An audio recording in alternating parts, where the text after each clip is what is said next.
بسم اللہ الرحمن الرحیم۔ شروع اللہ کے نام سے جو بڑا مہربان نہایت رحم والا ہے۔ الحمد للہ رب العالمین الرحمن الرحیم مالک یوم الدین ایاک نعبد و ایاک نستعین اهدنا الصراط المستقيم صراط الذين أنعمت عليهم غير المغضوب عليهم ولا الضالين۔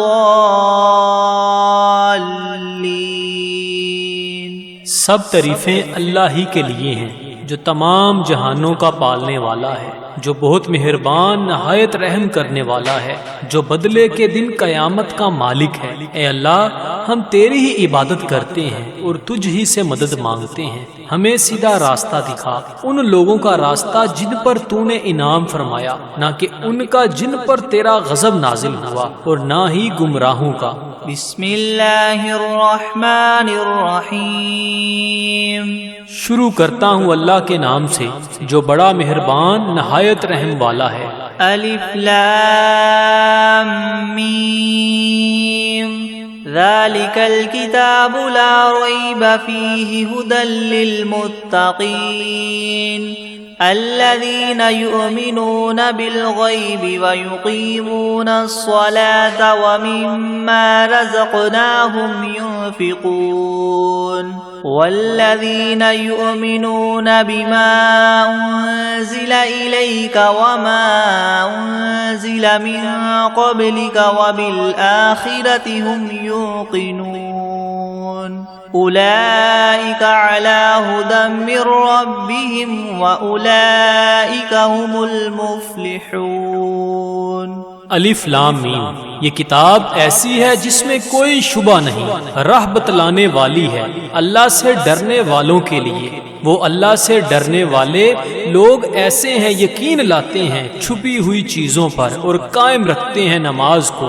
اور جو کچھ دیا ہم نے ان کو اس میں سے خرچ کرتے ہیں۔ اور وہ لوگ ایسے ہیں کہ یقین رکھتے ہیں اس کتاب پر جو آپ کی طرف اتاری گئی ہے، اور ان کتابوں پر بھی جو آپ سے پہلے اتاری جا چکی ہیں، اور آخرت پر بھی وہ لوگ یقین رکھتے ہیں۔ بس یہ لوگ ہیں ٹھیک راہ پر جو ان کے پروردگار کی طرف سے ملی ہے، اور یہ لوگ ہیں پورے کامیاب۔ وَإِلَٰهُكُمْ إِلَٰهٌ وَاحِدٌ لَا إِلَٰهَ إِلَّا هُوَ الرَّحْمَٰنُ الرَّحِيمُ اللہ لا الہ الا هو الحی القیوم لا تأخذه سنة ولا نوم له ما في السماوات وما في الأرض من ذا الذي يشفع عنده إلا بإذنه يعلم ما بين أيديهم وما خلفهم ولا يحيطون بشيء من علمه إلا بما شاء وسع كرسيه السماوات والأرض ولا يؤوده حفظهما وهو العلي العظيم۔ اور ایسا معبود جو تم سب کے معبود بننے کا مستحق ہے، وہ تو ایک ہی معبود حقیقی ہے، اس کے سوا کوئی عبادت کے لائق نہیں۔ وہی رحمان ہے اور رحیم ہے۔ اللہ تعالیٰ ایسا ہے کہ اس کے سوا کوئی عبادت کے قابل نہیں، زندہ ہے، سنبھالنے والا ہے تمام عالم کا، نہ اس کو اونگ دبا سکتی ہے اور نہ ہی نیند۔ اسی کی مملوک ہیں سب، جو کچھ آسمانوں میں ہے اور جو کچھ زمین میں ہے۔ ایسا کون شخص ہے جو اس کے پاس کسی کی سفارش کر سکے بدون اس کی اجازت کے؟ وہ جانتا ہے ان کے تمام حاضر اور غائب حالات کو، اور وہ موجودات اس کے معلومات میں سے کسی چیز کو اپنے احاطہ علمی میں نہیں لا سکتے مگر جس قدر علم دینا وہی چاہے۔ اسی کی کرسی نے سب آسمانوں اور زمین کو اپنے اندر لے رکھا ہے، ہے، اور اللہ کو ان دونوں کی حفاظت کچھ گراں نہیں گزرتی، اور وہ عالی شان عظیم الشان ہے۔ لا اکراہ فی الدین قد تبین الرشد من الغی فمن یکفر بالطاغوت ویؤمن باللہ فقد استمسک بالعروة الوثقى لا انفصام لها واللہ سمیع علیم۔ اللہ ولی الذین آمنوا یخرجهم من الظلمات إلى النور والذین کفروا اولیاؤهم الطاغوت یخرجونهم من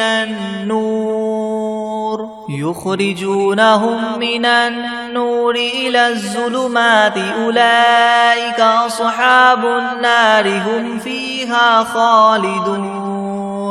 للہ ما فی السماوات وما فی الارض وإن تبدوا ما فی انفسکم او تخفوه یحاسبکم به اللہ فیغفر لمن یشاء ویعذب من یشاء واللہ علی کل شیء قدیر۔ دین میں زبردستی نہیں، کیونکہ ہدایت یقیناً گمراہی سے ممتاز ہو چکی ہے۔ سو جو شخص شیطان سے بد اعتقاد اور اللہ تعالیٰ کے ساتھ خوش اعتقاد ہو، یعنی اسلام قبول کر لے، تو اس نے بڑا مضبوط حلقہ تھام لیا جس کو کسی طرح کی شکستگی نہیں، اور اللہ تعالیٰ خوب سننے والا، خوب جاننے والا ہے۔ اللہ تعالیٰ ساتھی ہے ان لوگوں کا جو ایمان لائے، ان کو کفر کی تاریخیوں سے نکال کر بچا کر نور اسلام کی طرف لاتا ہے، اور جو لوگ کافر ہیں ان کے ساتھی شیاطین ہیں، وہ ان کو نور اسلام سے نکال کر تاریخیوں کی طرف لے جاتے ہیں، اور ایسے لوگ دوزخ میں رہنے والے ہیں، یہ لوگ اس میں ہمیشہ ہمیشہ رہیں گے۔ اللہ ہی کی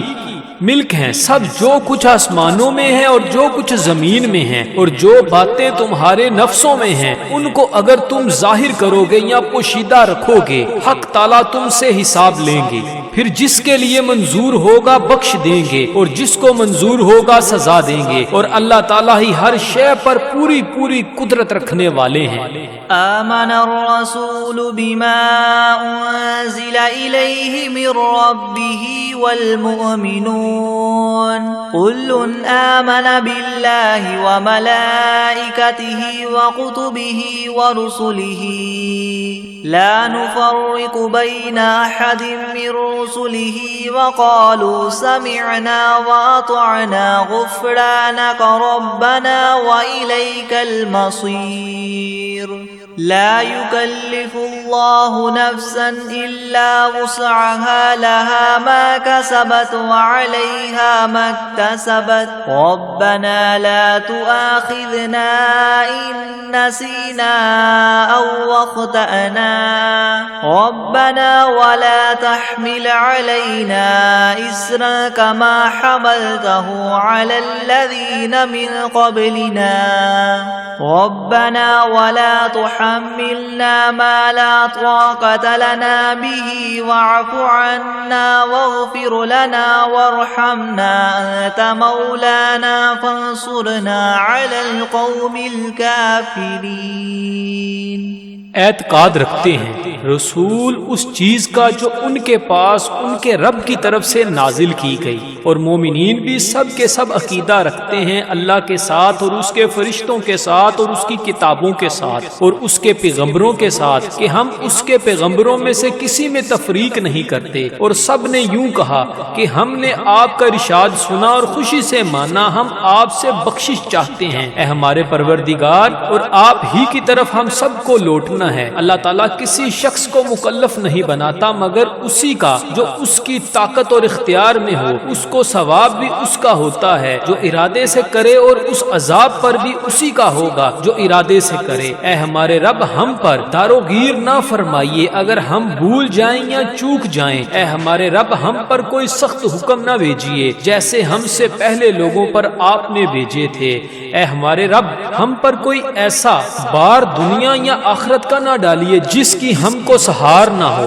اور درگزر کیجیے ہم سے اور بخش دیجیے ہم کو اور رحم کیجیے ہم پر۔ آپ ہمارے کار ساز ہیں، سو آپ ہم کو کافر لوگوں پر غالب کیجیے۔ شہد اللہ انہ لا الہ الا ہوا والملائکۃ واولو العلم قائما بالقسط لا الہ الا هو العزیز الحکیم۔ قل اللہم مالک الملک تؤتی الملک من تشاء وتنزع الملک ممن تشاء وتعز من تشاء وتذل من تشاء بیدک الخیر انک علی کل شیء قدیر۔ گواہی دی ہے اللہ تعالیٰ نے اس کی کہ بجز اس کے کوئی معبود ہونے کے لائق نہیں، اور فرشتوں نے بھی اور اہل علم نے بھی اور معبود بھی وہ اس شان کے ہیں کہ اعتدال کے ساتھ انتظام رکھنے والے ہیں، ان کے سوا کوئی معبود ہونے کے لائق نہیں، وہ زبردست ہیں، حکمت والے ہیں۔ اے محمد صلی اللہ علیہ وآلہ وسلم، آپ اللہ تعالیٰ سے یوں کہیے کہ اے اللہ مالک تمام ملک کے، آپ ملک جس کو چاہے دے دیتے ہیں اور جس سے چاہے ملک لے لیتے ہیں، اور جس کو آپ چاہیں غالب کر دیتے ہیں اور جس کو آپ چاہیں پست کر دیتے ہیں، آپ ہی کے اختیار میں ہے سب بلائی، بلا شبہ آپ ہر چیز پر پوری قدرت رکھنے والے ہیں۔ تولج اللیل فی النہار وتولج النہار فی اللیل وتخرج الحی من المیت وتخرج المیت من الحی وترزق من تشاء بغیر حساب۔ آپ رات کو دن میں داخل کر دیتے ہیں اور دن کو رات میں داخل کر دیتے ہیں، اور آپ جاندار چیز کو بے جان سے نکال لیتے ہیں اور بے جان چیز کو جاندار سے نکال لیتے ہیں، اور آپ جس کو چاہیں بے شمار رزق عطا فرماتے ہیں۔ ان ربکم اللہ الذی خلق السماوات والارض فی 6 ایام ثم استوى علی العرش يغشي الليل النهار يطلبه حثيثا والشمس والقمر والنجوم مسخرات بأمره ألا له الخلق والأمر تبارك الله رب العالمين ادعوا ربكم تضرعا وخفية إنه لا يحب المعتدين۔ بے شک تمہارا رب اللہ ہی ہے جس نے سب آسمانوں اور زمین کو 6 روز میں پیدا کیا، پھر عرش پر قائم ہوا، چھپا دیتا ہے شب سے دن کو ایسے طور پر کہ وہ شب اس دن کو جلد ہی آ لیتی ہے، اور سورج اور چاند اور دوسرے ستاروں کو پیدا کیا ایسے طور پر کہ سب اس کے حکم کے تابع ہیں۔ یاد رکھو اللہ ہی کے لیے خاص ہے خالق ہونا اور حاکم ہونا، بڑی خوبیوں کے بڑے ہوئے ہیں اللہ تعالیٰ جو تمام عالم کے پروردگار ہیں۔ دعا کیا کرو تذلل ظاہر کر کے بھی اور چھپ کے بھی، واقعی اللہ ان لوگوں کو ناپسند کرتے ہیں جو دعا میں حد ادب سے نکل جائیں۔ وَلَا تُفْسِدُوا فِي الْأَرْضِ بَعْدَ إِصْلَاحِهَا وَادْعُوهُ خَوْفًا وَطَمَعًا إِنَّ رَحْمَتَ اللَّهِ قَرِيبٌ مِّنَ الْمُحْسِنِينَ قُلِ ادْعُوا اللَّهَ وَادْعُوا الرَّحْمَنَ أَيَّمَّا تَدْعُوا فَلَهُ الْأَسْمَاءُ الْحُسْنَى وَلَا تَجْهَرْ بِصَلَاتِكَ وَلَا تُخَافِتْ بِهَا وَابْتَغِ بَيْنَ ذَلِكَ سَبِيلًا وَقُلِ الْحَمْدُ لِلَّهِ الَّذِي لَمْ يَتَّخِذْ وَلَدًا وَلَمْ يَكُنْ لَهُ شَرِيكٌ فِي الْمُلْكِ وَلَمْ يَكُنْ لَهُ وَلِيٌّ مِّنَ الذُّلِّ وَكَبِّرْهُ تَكْبِيرًا۔ اور دنیا میں بعد اس کے کہ اس کی درستی کر دی گئی ہے، فساد مت پھیلاؤ، اور تم اللہ تعالیٰ کی عبادت کیا کرو اس سے ڈرتے ہوئے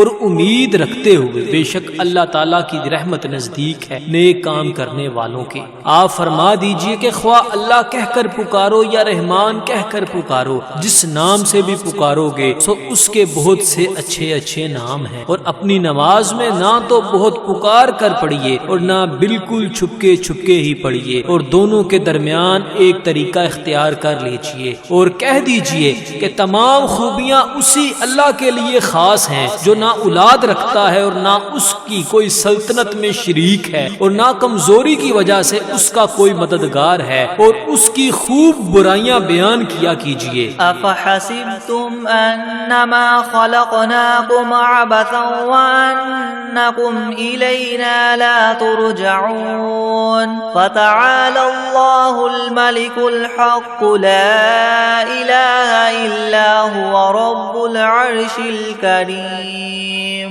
ومن يدع مع الله إلها آخر لا برهان له به فإنما حسابه عند ربه إنه لا يفلح الكافرون وقل رب اغفر وارحم وأنت خير الراحمين۔ ہاں تو کیا تم نے یہ خیال کیا تھا کہ ہم نے تم کو یوں ہی خالی از حکمت پیدا کر دیا ہے اور یہ خیال کیا تھا کہ تم ہمارے پاس نہیں لائے جاؤ گے؟ سو اس سے کامل طور پر ثابت ہو گیا کہ اللہ تعالیٰ بہت ہی عالی شان ہے، جو کہ بادشاہ حقیقی ہے، اس کے سوا کوئی عبادت کے لائق نہیں، عرش عظیم کا مالک ہے۔ اور جو شخص اس امر پر دلیل قائم ہونے کے بعد اللہ کے ساتھ کسی اور معبود کی بھی عبادت کرے کہ جس کے معبود ہونے پر اس کے پاس کوئی دلیل نہیں، سو اس کا حساب اسی کے رب کے یہاں ہوگا، جس کا نتیجہ لازمی یہ ہے کہ یقیناً کافروں کو فلاح نہ ہوگی۔ اور آپ یوں کہا کریں کہ اے میرے پروردگار معاف کر اور رحم کر، اور تو سب رحم کرنے والوں سے بڑھ کر رحم فرمانے والا ہے۔ بسم اللہ الرحمن الرحیم۔ شروع کرتا ہوں اللہ کے نام سے جو بڑا مہربان نہایت رحم والا ہے۔ والصافات صفا فالزاجرات زجرا فالتاليات ذكرا إن إلهكم لواحد رب السماوات والأرض وما بينهما ورب المشارق إنا زينا السماء الدنيا بزينة للكواكب وحفظا من كل شيطان مارد لا يسمعون إلى الملأ الأعلى ويقذفون من كل جانب دحورا ولهم عذاب واصب إلا من خطف الخطفة فأتبعه شهاب ثاقب فاستفتهم أهم أشد خلقا ممن خلقنا إنا خلقناهم من طين لازب۔ قسم ہے ان فرشتوں کی جو صف باندھ کر کھڑے ہوتے ہیں، پھر ان فرشتوں کی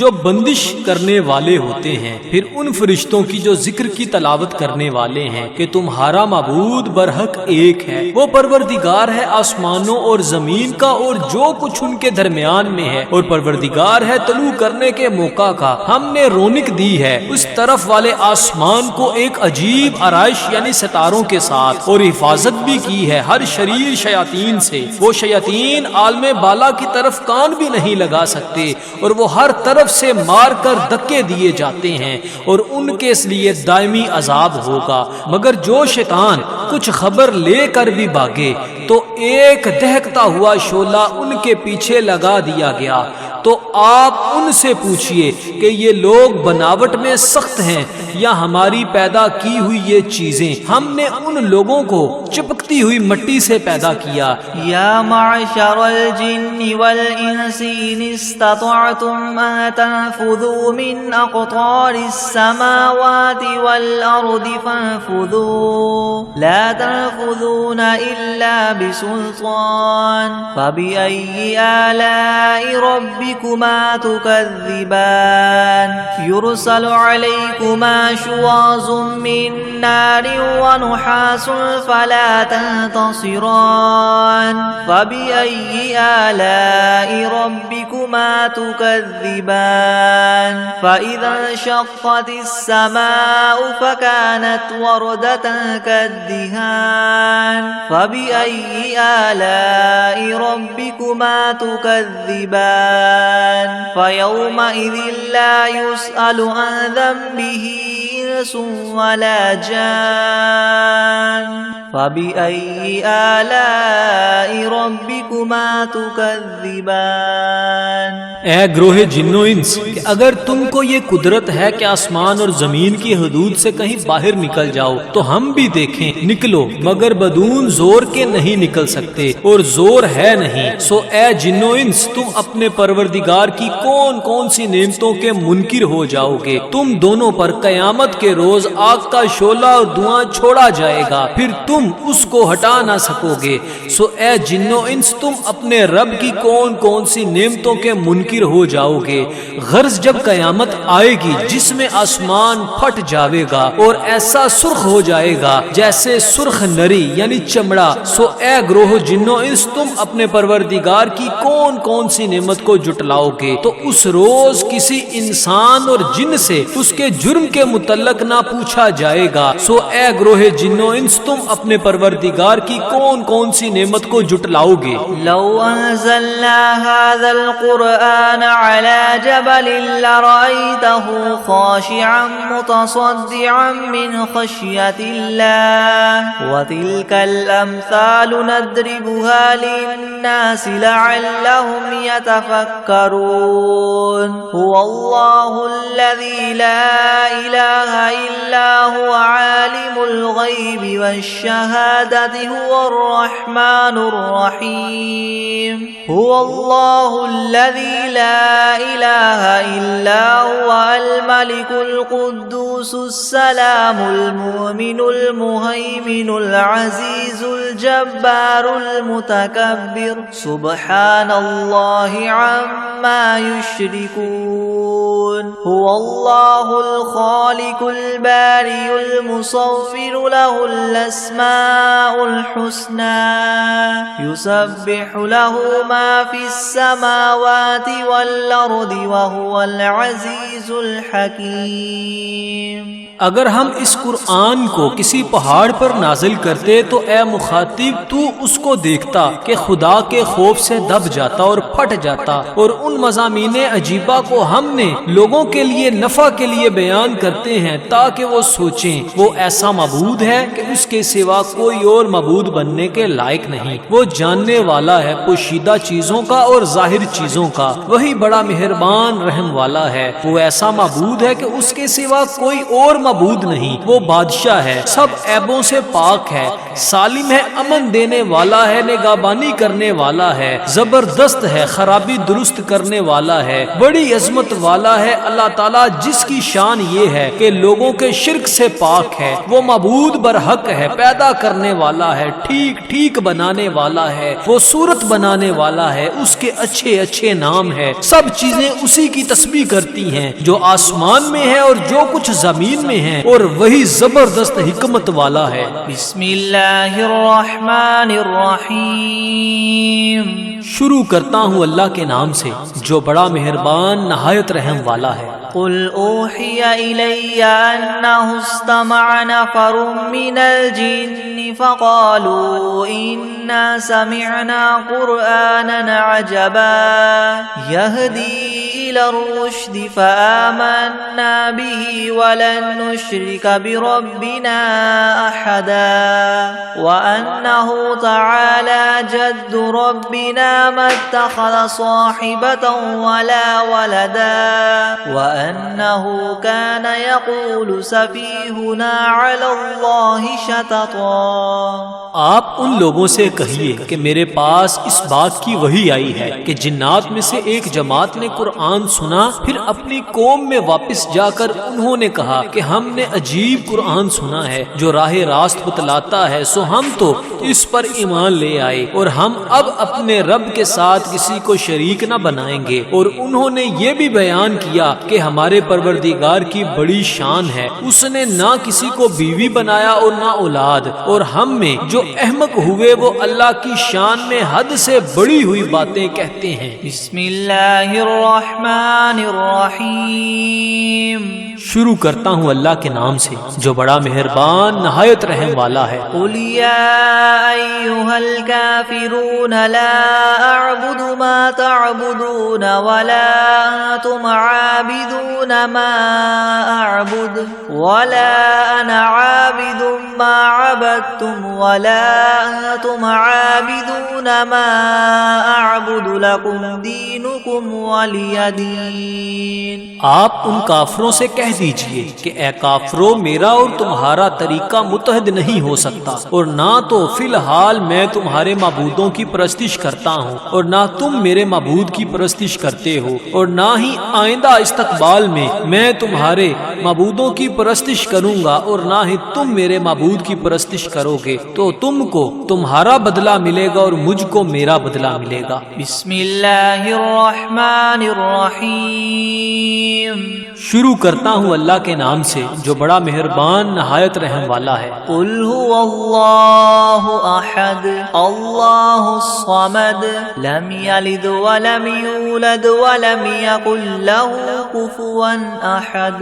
آپ ان لوگوں سے کہہ دیجئے کہ وہ یعنی اللہ اپنے کمال ذات و صفات میں ایک ہے. اللہ ایسا بے نیاز ہے کہ وہ کسی کا محتاج نہیں اور اس کے سب محتاج ہیں. اس کے اولاد نہیں اور نہ وہ کسی کی اولاد ہے اور نہ کوئی اس کے برابر کا ہے. بسم اللہ الرحمن الرحیم. شروع کرتا ہوں اللہ کے نام سے جو بڑا مہربان نہایت رحم والا ہے. قل اعوذ برب الفلق من شر ما خلق ومن شر غاسق اذا وقب ومن شر النفاثات في العقد ومن شر حاسد اذا حسد. آپ کہیے کہ میں صبح کے مالک کی پناہ لیتا ہوں تمام مخلوقات کے شر سے اور بالخصوص اندھیری رات کے شر سے جب وہ رات آ جائے، اور گروہوں پر پڑھ پڑھ کر پھونکنے والیوں کے شر سے اور حسد کرنے والے کے شر سے جب وہ حسد کرنے لگے. بسم اللہ الرحمن الرحیم. شروع کرتا ہوں اللہ کے نام سے جو بڑا مہربان نہایت رحم والا ہے. قل اعوذ برب الناس ملک الناس الہ الناس من شر الوسواس الخناس الذي يوسوس في صدور الناس من الجنة والناس. آپ کہیے کہ میں آدمیوں کے مالک، آدمیوں کے بادشاہ، آدمیوں کے معبود کی پناہ لیتا ہوں وسوسہ ڈالنے والے، پیچھے ہٹ جانے والے شیطان کے شر سے جو لوگوں کے دلوں میں وسوسہ ڈالتا ہے، خواہ وسوسہ ڈالنے والا جن ہو یا آدمی ہو. بسم اللہ الرحمن الرحیم. شروع کرتا ہوں اللہ کے نام سے جو بڑا مہربان نہایت رحم والا ہے. اللہم صل علی سیدنا محمد وعلی آل سیدنا محمد صلاة تنجینا بها من جمیع الأهوال والآفات وتقضی لنا بها جمیع الحاجات وتطهرنا بها من جميع السيئات وترفعنا بها عندك أعلى الدرجات وتبلغنا بها أقصى الغايات من جميع الخيرات في الحياة وبعد الممات إنك مجيب الدعوات ورافع الدرجات ويا قاضي الحاجات ويا كافي المهمات ويا دافع البليات ويا حل المشكلات أغثني أغثني أغثني يا إلهي إنك على كل شيء قدير. اللهم صل على سيدنا محمد النبي الأمي وآله وبارك وسلم. بسم الله الرحمن الرحيم. اللهم صل على محمد وعلى آل محمد كما صليت على إبراهيم وعلى آل إبراهيم إنك حميد مجيد. اللهم بارك على محمد وعلى آل محمد كما باركت على إبراهيم وعلى آل إبراهيم إنك حميد مجيد. بسم الله الرحمن الرحيم.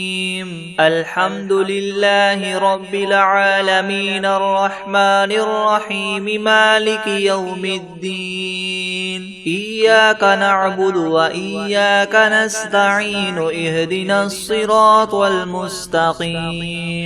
صراط الذين أنعمت عليهم غير المغضوب عليهم ولا الضالين. بسم الله الرحمن الرحيم. ألف لام ميم. ذلك الكتاب لا ريب فيه هدى للمتقين الذين يؤمنون بالغيب ويقيمون الصلاة ومما رزقناهم ينفقون والذين يؤمنون بما أنزل إليك وما أنزل من قبلك وبالآخرة هم يوقنون أولئك على هدى من ربهم وأولئك هم المفلحون. وإلهكم إله واحد لا إله إلا هو الرحمن الرحيم. الله لا إله إلا هو الحي القيوم لا تأخذه سنة ولا نوم له ما في السماوات وما في الأرض. من ذا الذي يشفع عنده إلا بإذنه يعلم ما بين أيديهم وما خلفهم ولا يحيطون بشيء من علمه إلا بما شاء. وسع كرسيه السماوات والأرض ولا يؤوده حفظهما وهو العلي العظيم. لا إكراه في الدين قد تبين الرشد من الغي. فمن يكفر بالطاغوت ويؤمن بالله فقد استمسك بالعروة الوثقى لا انفصام لها والله سميع عليم. الله ولي الذين آمنوا يخرجهم من الظلمات إلى النور والذين كفروا أولياؤهم الطاغوت يخرجونهم من النور إلى الظلمات أولئك أصحاب النار هم فيها خالدون. لله ما في السماوات وما في الأرض وإن تبدوا ما في أنفسكم أو تخفوه يحاسبكم به الله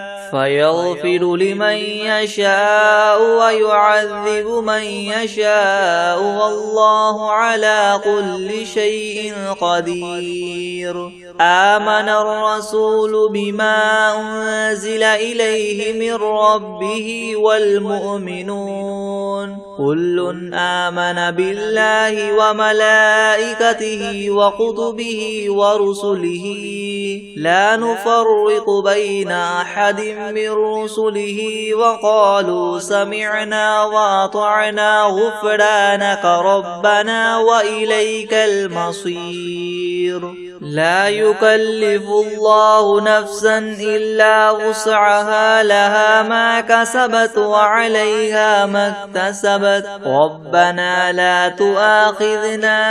إن نسينا أو أخطأنا ربنا ولا تحمل علينا إسرا كما حملته على الذين من قبلنا ربنا ولا تحملنا ما لا طاقة لنا به واعف عنا واغفر لنا وارحمنا أنت مولانا فانصرنا على القوم الكافرين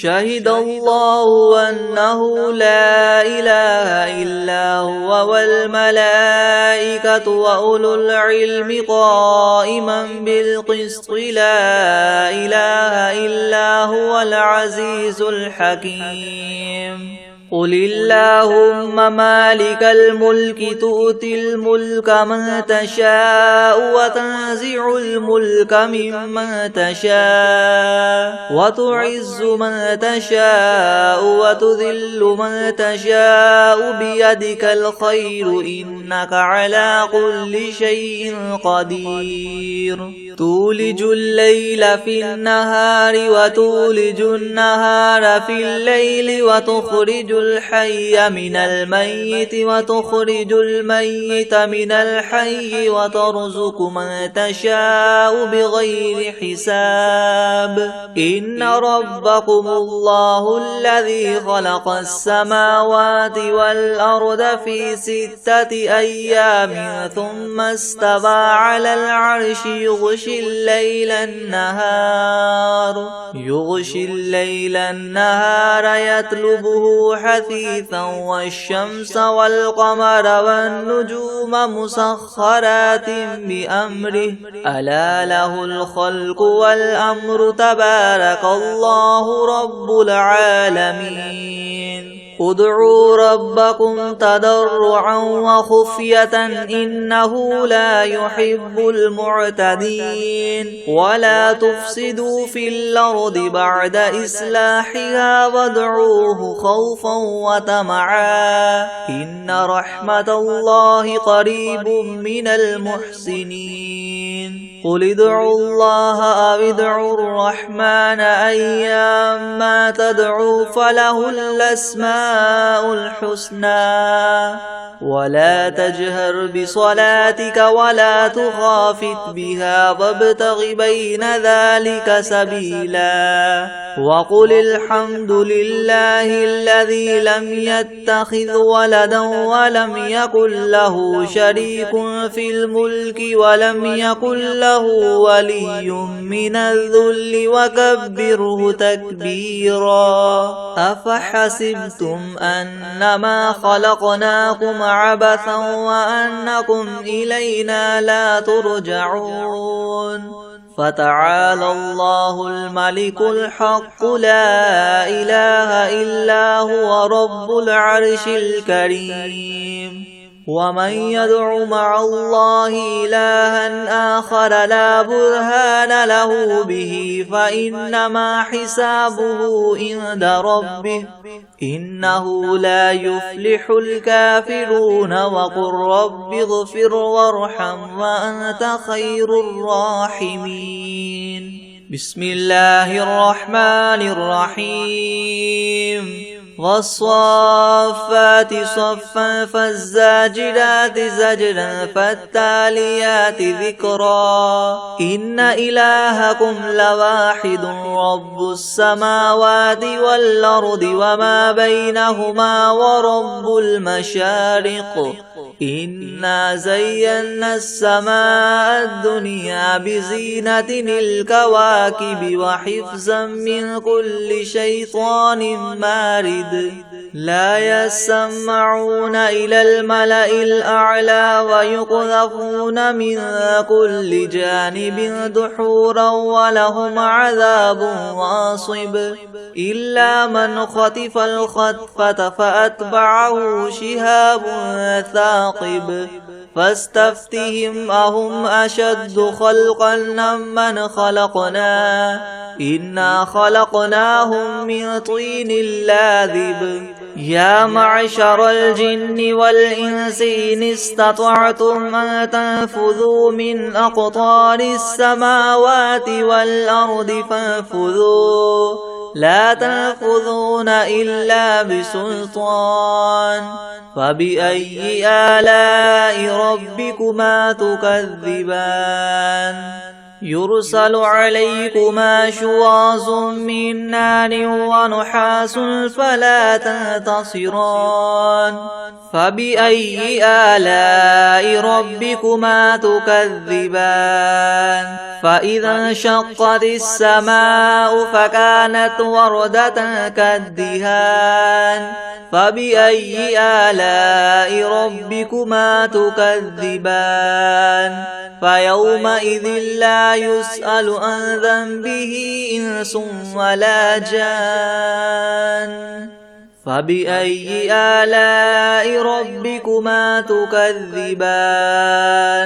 لو أنزلنا هذا القرآن على جبل لرأيته خاشعا متصدعا من خشية الله وتلك الأمثال نضربها للناس لعلهم يتفكرون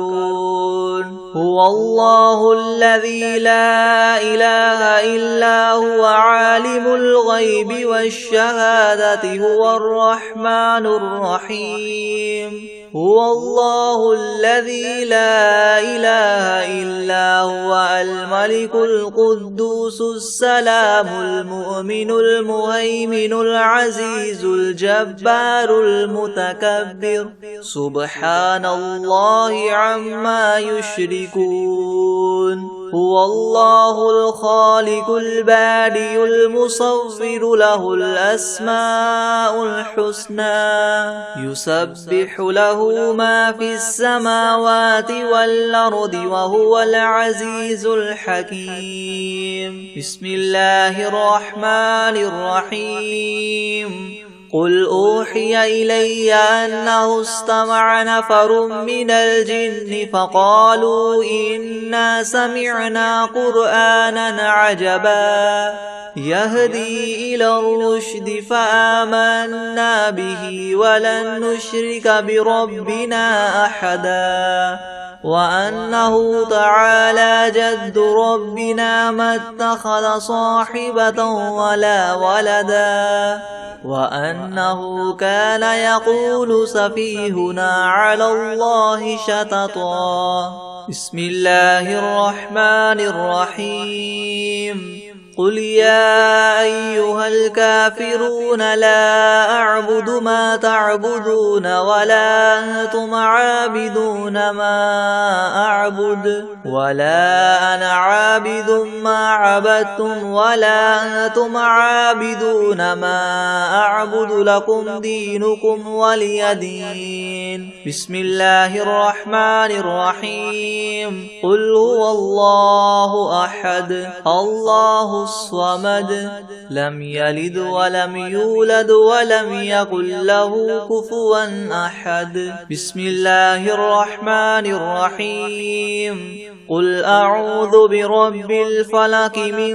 شر ما خلق ومن شر غاسق إذا وقب ومن شر النفاثات في العقد ومن شر حاسد إذا حسد بسم الله الرحمن الرحيم قل أعوذ برب الناس ملك الناس إله الناس من شر الوسواس الخناس الذي يوسوس في صدور الناس من الجنة والناس بسم الله الرحمن الرحيم قل هو الله أحد الله الصمد لم يلد ولم يولد ولم يكن له كفوا أحد أعوذ بالله من الشيطان الرجيم بسم الله الرحمن الرحيم قل أعوذ برب الفلق من شر ما خلق ومن شر غاسق إذا وقب ومن شر النفاثات في العقد ومن شر حاسد إذا حسد. بسم الله الرحمن الرحيم. إذا جاء نصر الله والفتح ورأيت الناس يدخلون في دين الله أفواجا فسبح بحمد ربك واستغفره إنه كان توابا. بسم الله الرحمن الرحيم. ألم تر كيف فعل ربك بأصحاب الفيل ألم يجعل كيدهم في تضليل وأرسل عليهم طيرا أبابيل ترميهم بحجارة من سجيل فجعلهم كعصف مأكول. بسم الله الرحمن الرحيم. إنا أعطيناك الكوثر فصل لربك وانحر إن شانئك هو الأبتر. بسم الله الرحمن الرحيم. أرأيت الذي يكذب بالدين فذلك الذي يدع اليتيم ولا يحض على طعام المسكين فويل للمصلين الذين هم عن صلاتهم ساهون الذين هم يراءون ويمنعون الماعون. بسم الله الرحمن الرحيم. والعاديات ضبحا فالموريات قدحا فالمغيرات صبحا فأثرن به نقعا فوسطن به جمعا إن الإنسان لربه لكنود وإنه على ذلك لشهيد وإنه لحب الخير لشديد. أفلا يعلم إذا بعثر ما في القبور وحصل ما في الصدور إن ربهم بهم يومئذ لخبير. بسم الله الرحمن الرحيم. تبت يدا أبي لهب وتب ما أغنى عنه ماله وما كسب سيصلى نارا ذات لهب وامرأته حمالة الحطب في جيدها حبل من مسد. بسم الله الرحمن الرحيم. الرحمن علم القرآن خلق الإنسان علمه البيان الشمس والقمر بحسبان والنجم والشجر يسجدان والسماء رفعها ووضع الميزان ألا تطغوا في الميزان وأقيموا الوزن بالقسط ولا تخسروا الميزان والأرض وضعها للأنام فيها فاكهة والنخل ذات الأكمام والحب ذو العصف والريحان فبأي آلاء ربكما تكذبان. خلق الإنسان من صلصال كالفخار وخلق الجن من مارج من نار فبأي آلاء ربكما تكذبان رب المشرقين ورب المغربين فبأي آلاء ربكما تكذبان مرج البحرين يلتقيان بينهما برزخ لا يبغيان فبأي آلاء ربكما تكذبان يخرج منهما اللؤلؤ والمرجان فبأي آلاء ربكما تكذبان وله الجوار المنشآت في البحر كالأعلام فبأي آلاء ربكما تكذبان كل من عليها فان ويبقى وجه ربك ذو الجلال والإكرام فبأي آلاء ربكما تكذبان يسأله من في السماوات والأرض كل يوم هو في شأن فبأي آلاء ربكما تكذبان سنفرغ لكم أيها الثقلان فبأي آلاء ربكما تكذبان يا معشر الجن والإنس إن استطعتم أن تنفذوا من أقطار السماوات والأرض فانفذوا لا تنفذون إلا بسلطان فبأي آلاء ربكما تكذبان يرسل عليكما شواظ من نار ونحاس فلا تنتصران فبأي آلاء ربكما تكذبان فإذا انشقت السماء فكانت وردة كالدهان فبأي آلاء ربكما تكذبان